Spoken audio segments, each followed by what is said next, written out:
নমস্কার বন্ধুগণ, আমি অনামিকা আর আপনারা দেখছেন অনামিকা গার্ডেন।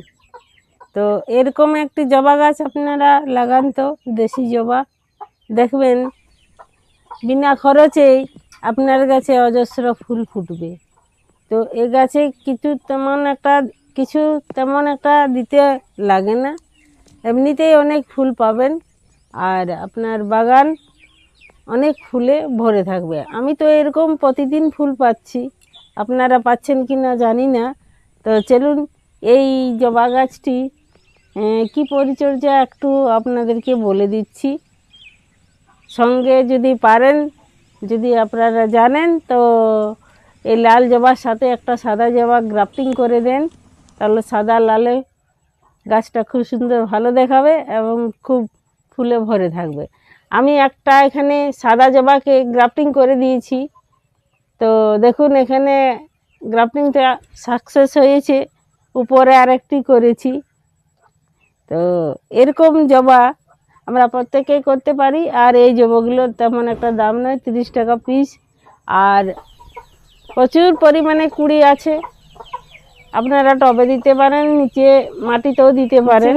এই জবার কোনো পরিচর্যা করুন। তো এরকম একটি জবা আপনারা একবার লাগিয়ে দেখুন। তো যদি এই গাছে অনেক ফুল আনতে পারেন, তাহলে হাইব্রিড গাছেও অনেক ফুল আনতে পারবেন। তো আসুন দেখুন আমি কি পরিচর্যা করি। তো দেখুন এই গাছের গোড়াটা খুঁড়ে নিতে হবে ভালো করে, আর মাটিটা খুব সুন্দর ঝুরঝুরে করে নিতে হবে।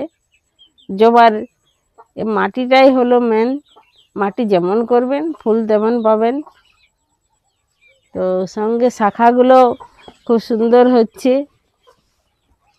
খুব কম যত্নে এই গাছটি পাবেন এবং ডাল থেকেও করতে পারবেন খুব ইজিভাবে। রাস্তার গায়ে এই গাছগুলো আগাছার মতো থাকে, কোনো কোনো জায়গায় দেখবেন প্রচুর জবা রয়েছে, কিন্তু আপনি যখন টবে লাগাবেন তখন আপনার গাছটি খুব সুন্দর ভালো লাগবে। নিচে লাগালে তেমন একটা লাগে না। তাহলে দেখুন আমি কি দিচ্ছি। এই জবা গাছে বেশি কিছু লাগে না, এরকমভাবে আপনার খুব কম কষ্টের মধ্যেও আপনি অনেক ভালো গাছ করতে পারবেন। আমি তো এরকমই করি, আপনারা কেমন করবেন জানি না।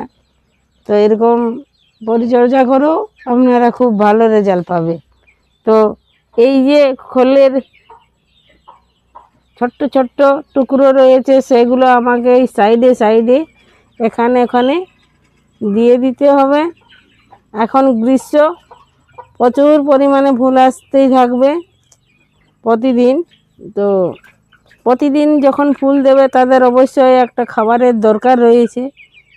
আর পাতলা করে যদি সরষের খোলের ভিজা জল দিতে হয়, তাহলে আপনাদেরকে 4 দিন কিংবা 5 দিন অন্তর দিতে হবে। আর এরকমভাবে দিলে ধীরে ধীরে এর থেকে খাবারটা প্রতিদিন পেতেই থাকবে।